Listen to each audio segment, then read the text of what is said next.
આજે આપણે શીખવાના છીએ ટીચિંગ એપ્ટિટ્યૂડ જે જી સેટની અંદર આપણું પેપર 1 છે એના વિશે વાત કરવાના છીએ. તો ચાલો આગળ વધીએ. જેનામાં અધ્યાપન અથવા શિક્ષણ અભિયોગિતા, આપણે વધારે શબ્દ શિક્ષણ અભિયોગિતાથી પરિચિત હોઈશું. શિક્ષણ અભિયોગિતા જે પેપર 1 નું પહેલું જ યુનિટ છે અને જેની અંદર મુખ્યત્વે આપણે આ બધી બાબતો શીખવાના છીએ. જેનામાં એક છે અધ્યાપનની સંકલ્પના, એના હેતુઓ અને લાક્ષણિકતાઓ. બીજું છે અધ્યયતા. અધ્યયતા એટલે શીખનાર, શીખનારના જે લક્ષણો છે તે. એના પછી અધ્યાપન પદ્ધતિ, શિક્ષક સહાયક સાધન સામગ્રી જેને આપણે ટીચિંગ એડ તરીકે પણ ઓળખીએ છીએ. પછી આવે છે અધ્યાપનને અસર કરતા પરિબળો અને અંતમાં છે મૂલ્યાંકન અને મૂલ્યાંકન પદ્ધતિઓ. જેનામાં આપણે અધ્યાપન શિક્ષણ અભિયોગિતાની અંદર પ્રથમ યુનિટનું જે પ્રથમ જ યુનિટ 1 નું છે જેનામાં અધ્યાપન સંકલ્પના, એના હેતુઓ, અધ્યાપનના સ્તરો જેને ટીચિંગ લેવલ ઓફ ટીચિંગ પણ કહે છે, એની લાક્ષણિકતાઓ અને મૂળભૂત જરૂરિયાતો વિશે આપણે સમજીશું. શા માટે અધ્યાપન એટલે કે શિક્ષણ અભિયોગિતા જરૂરી છે? આપણે ભણવાનું ચાલુ કરીએ એના પહેલા આ સમજવું ખૂબ જરૂરી છે ભાઈ. શા માટે, શું કામ શીખવાનું છે?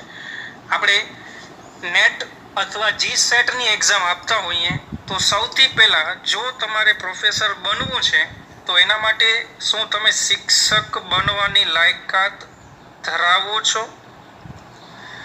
શું તમે બાળકોને બરાબર સમજી શકો છો? અને તમે જ્યારે તમારું જી સેટ ક્લિયર કરશો અથવા નેટ ક્લિયર કરશો અને પછી ક્લાસમાં જશો ત્યારે તમારો વર્ગ વ્યવહાર કેવો છે એ જાણવા માટે ખાસ કરીને આપણી શિક્ષણ અભિયોગિતાની જે પરીક્ષા છે એ લેવામાં આવે છે. પેપરની અંદર 5 માર્ક્સનો જ પૂછાય છે. ચાલો હવે સમજી ગયા હશો કે આપણે આ શા માટે શીખવાના છીએ. તો સૌથી પહેલું જ અધ્યાપનનો પરિચય. વ્યાખ્યા સામાન્ય રીતે પરીક્ષામાં પૂછાતી નથી પણ સમજવી ખૂબ જરૂરી છે. હવે ભાઈ અધ્યાપન એટલે શું? જેને આપણે ઇંગ્લિશની અંદર ટીચિંગ કહીએ છીએ. અધ્યાપન એટલે ટીચિંગ. કે ભાઈ શીખવું છે તો શા માટે શીખવું છે? તો નંબર 1 અધ્યાપન એટલે શીખવું. પછી છે વિદ્યાર્થીઓના વ્યવહારમાં પરિવર્તન લાવવા માટે કરાતી પ્રક્રિયા એટલે અધ્યાપન. વ્યવહારમાં ભાઈ પરિવર્તન કરવાનું છે. એમનો જેવો વ્યવહાર હોય એ સુધરવાનો કે બગાડવાનો, એને કંઈક અધ્યાપન કહેવાય. આ વ્યાખ્યા પરથી થોડુંક આપણે એવું જાણ્યા. પછી છે અધ્યાપન એટલે વિદ્યાર્થી પોતાના પગભર સમાજમાં ઊભો રહી શકે તેના માટે આપવામાં આવતું શિક્ષણ. અહીંયા ખાસ શબ્દ છે પગભર સમાજ ઉપર. એટલે સમાજની અંદર એક આદર્શ વ્યક્તિ સ્થાપવો એટલે જ આપણે અધ્યાપન કહીએ છીએ. આગળ વધીએ આપણે. અધ્યાપનની અંદર મુખ્ય 3 વસ્તુની જરૂર હોય છે. નંબર 1 શિક્ષક એટલે અધ્યાપક. પછી નંબર 2 વિદ્યાર્થી એટલે અધ્યેતા. અને નંબર 3 વિષય વસ્તુ. વિષય વસ્તુ એટલે આપણે જે એમને શીખવવા માંગીએ છીએ તે, એને કહેવાશે વિષય વસ્તુ. અહીંયા કને ખાસ યાદ રાખજો, આપણે અભ્યાસક્રમની વાત નથી કરતા પણ આપણે જે કાંઈ પણ એને શીખવીએ, એને લખતા, બોલતા, વાંચતા, એ બધી વસ્તુ વિષય વસ્તુની અંદર આવશે. તમે કેનાથી શીખવો છો એ પણ વિષય વસ્તુની અંદર આવશે. આગળ વધીએ. અધ્યાપન એટલે શું આપણે સમજી ગયા.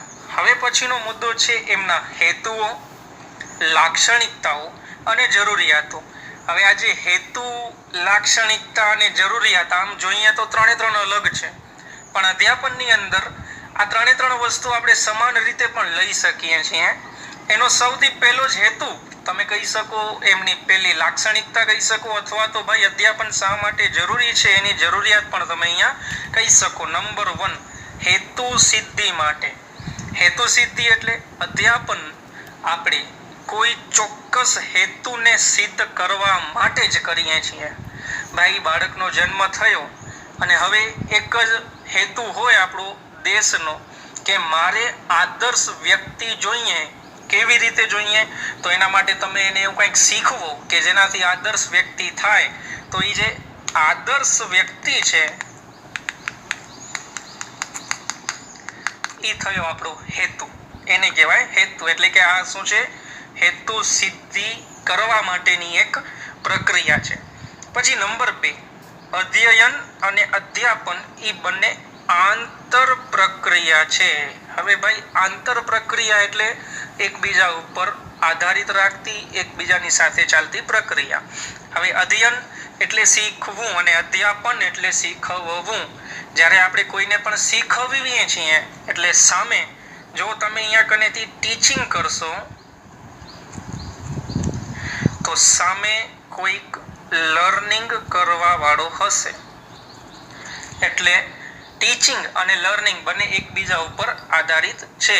હા, અહીંયા એક વાત અલગ છે કે લર્નિંગ જે છે એ એકલા થઈ શકે, પણ ટીચિંગ જે છે એ એકલા કોઈ દિવસ ન થઈ શકે. હું શીખવું તો 100% સામે કોઈક શીખવા વાળું હશે. એવું ન બની શકે કે હું એટલો એક જ જણ કોઈકને શીખવું પણ સામે જો કોઈ ન હોય તો એને ટીચિંગ કહેવાય નહીં. આઈ હોપ તમે સમજી ગયા હશો કે આંતર પ્રક્રિયા છે. પછી જે અધ્યાપન એ માનસિક પ્રક્રિયા છે. માનસિક એટલે મેન્ટલી. સાચી વાત છે. આપણે જ્યારે કોઈને પણ શીખવતા હોઈએ તો આપણે એના મગજની અંદર એ વસ્તુ નાખતા હોઈએ. અહીંયા ફિઝિકલ વસ્તુ બહુ ઓછી યુઝ થતી હોય છે. પછી અધ્યાપનનો એક અલગ બીજો લાક્ષણિકતા કે હેતુ છે નવીન જ્ઞાન મેળવવા માટે, માહિતી તેમજ કૌશલ્ય પ્રાપ્તિમાં મદદ કરે છે. આ એનો એકદમ મહત્વનો મુદ્દો છે કે નવીન પ્રકારનું જ્ઞાન આપવા માટે, માહિતી અથવા કૌશલ્ય પ્રાપ્તિ કરવા માટે અધ્યાપન જરૂરી છે. આ એની લાક્ષણિકતા પણ કહી શકાય. એના પછી છે વિદ્યાર્થીના વર્તનમાં હકારાત્મક પરિવર્તન લાવવા. અહીંયા ખાસ શબ્દ છે હકારાત્મક પરિવર્તન લાવવા. આપણે આગળ એની ડેફિનેશન જોઈ તો ત્યાં ફક્ત એટલું જ લખ્યું હતું કે વિદ્યાર્થીના વ્યવહારમાં, વર્તનમાં પરિવર્તન લાવવું. પણ એના લાક્ષણિકતા ઉપરથી જ આપણે ખબર પડી ગઈ કે આપણે કેવું પરિવર્તન લાવવું છે. તો હકારાત્મક પરિવર્તન. આપણે કોઈ પણ એવું નહીં ઈચ્છીએ કે આપણો વિદ્યાર્થી ચોર બને. આપણે કોઈ પણ એવું નહીં ઈચ્છીએ કે આપણો વિદ્યાર્થી મિસબિહેવ કરે. એટલે એ બધા જે કાંઈ પણ વર્તનમાં આપણે પરિવર્તન લાવવા માટે પ્રયત્ન કરતા હશું એ કેવા છે? હકારાત્મક પરિવર્તન. પછી છે પ્રત્યાયનની પ્રક્રિયા. હવે પ્રત્યાયન એટલે કોમ્યુનિકેશન, વાતચીતની પ્રક્રિયા. તો હા, આ વાત સાચી છે. આ બે વ્યક્તિઓ વચ્ચે થતું પ્રત્યાયન છે. બે અથવા બેથી વધારે. બે એટલે એક શિક્ષક અને બીજો સામે શીખવા વાળો. હવે શિક્ષક અહીંથી જે કાંઈ પણ બોલે છે એ વિદ્યાર્થી સાંભળે છે. એટલે અહીંયા એક મોકલનાર છે અને સામે મેળવનાર છે. જો વિદ્યાર્થીને કાંઈ પણ પ્રશ્ન છે તો તે શિક્ષકને પૂછશે એટલે ત્યાંથી એને પ્રતિપોષણ, ફીડબેક મળ્યું. અથવા એને પ્રશ્ન નથી અને મુદ્દો એકદમ ક્લિયર છે તો એના પ્રમાણે એના વર્તનમાં પરિવર્તન આવશે. અને આ જે વર્તનમાં પરિવર્તન આવવું એ પણ એક ફીડબેક કહેવાય. એટલે આ પ્રત્યાયનની પ્રક્રિયા છે. આ એની એક લાક્ષણિકતા છે. પછી અધ્યાપન દરમિયાન અધ્યાપક પણ નવું શીખે છે. અહીં ફક્ત વિદ્યાર્થી નવું શીખે એ જરૂરી નથી. આપણે જ્યારે ભણાવતા હોઈએ ત્યારે ઘણા બધા મુદ્દા અથવા ઘણી બધી બાબતો એવી હોય કે જે શિક્ષકો એ પણ નવીન રીતે શીખતો હોય છે, નવીન બાબતો શીખતો હોય છે. એટલે અધ્યાપક પણ અહીંયા કને નવું ને નવું હંમેશા શીખતો હોય છે. એના પછીનું છે અધ્યેતાઓની શીખવાની કુશળતા સુધારવા માટે. અધ્યાપન જે છે, અધ્યેતા એટલે વિદ્યાર્થીની જે શીખવાની, એને નવું જે શીખવું છે એની કુશળતામાં સુધારો કરે છે. એ કઈ રીતે? ધોરણ 1માં હતો ત્યારે આપણે એને ABCD કે 1 2 3 કલમ ખડીયો ગણપતિ શીખવાડ્યું હશે. પછી ધીરે ધીરે આગળ ગયો એટલે કક્કો શીખ્યો હશે ને શબ્દ, વાક્ય, ફકરા લખતા વાંચતા આવી રીતના શીખ્યો. એટલે એક જગ્યાએ આપણે એને શીખવી દીધું. હજી અધ્યાપનથી જો તમે એને વધારે ને વધારે શીખવશો તો એ જે બરાક્ષડી કક્કો શીખ્યો તો એનો વધારે ને વધારે સારી રીતના ઉપયોગ કરતા શીખશે. એટલે બધા બાળકોને લખતા આવડે પણ જો તમે એને સારી રીતના શીખવો તો ઘણા બધા બાળકો કવિ પણ બની જાય. લેખકો પણ બની જાય અને સારા સારા સફળ વ્યક્તિઓ પણ બને છે. એટલે આ એના માટે છે કે એ એની કુશળતામાં શું કરે છે? સુધારો કરે છે. આવી રીતના અધ્યાપનનું આ પણ એક લક્ષણ છે અને એની જરૂરિયાત અથવા હેતુ પણ છે. પછી છે આગળ, અધ્યેતાની સુષુપ્ત ક્ષમતાઓને ઉત્તેજિત કરવા માટે. સુષુપ્ત એટલે કે જે એમની અંદર ક્ષમતા છે પણ અધ્યેતાને ખબર નથી કે મારામાં આવી કંઈક તાકાત છે કે પાવર છે. આપણે એ અધ્યાપન દ્વારા એ વિદ્યાર્થીની અંદર રહેલી સુષુપ્ત શક્તિઓને જગાડી શકીએ.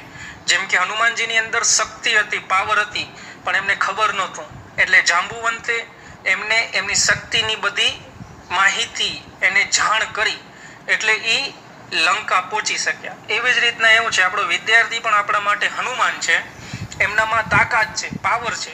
બસ અહીંયા એક જાંબુવંતની જરૂર છે જે આપણે એટલે કે ભાવિ શિક્ષકો પૂરી પાડવાના છે. પછી છે વિદ્યાર્થીઓના ભાવિ ઘડતરમાં ફાળો આપવો. ભાવિ ઘડતર એટલે ભવિષ્યમાં એને આદર્શ વ્યક્તિ બનાવવો. એના માટે પણ અધ્યાપન ખૂબ મહત્વનો ફાળો ભજવે છે. પછી છે અધ્યયન આજીવન ચાલતી પ્રક્રિયા. અહીંયા અધ્યયન લખ્યું છે, અધ્યાપન નથી. જો અધ્યયન હોય, શીખવું હોય, તો ત્યાં ચાન્સીસ ખરા કે કોઈક શીખવવા વાળું પણ હોય.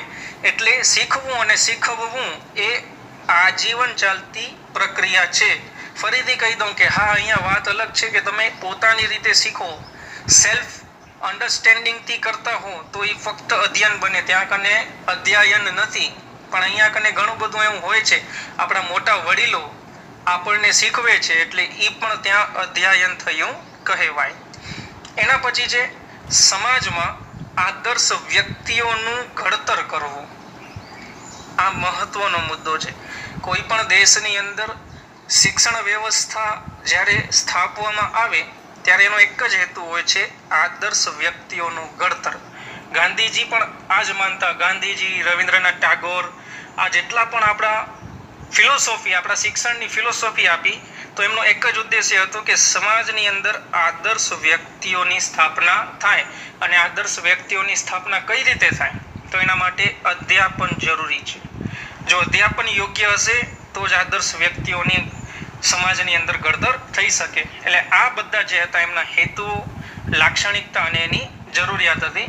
આના સિવાય પણ તમારા મેન્ટલી તમે વિચારી અને બનાવી શકો છો. આપણે એટલે અહીંયા જે કવર કર્યા એ બધા પરીક્ષામાં પૂછાઈ શકે એ રીતના હતા. આના સિવાય પણ જો તમને કોઈ સૂચતા હોય તો તમે એ લઈ શકો છો અધ્યાપનના હેતુ, લાક્ષણિકતા અને જરૂરિયાતોમાં.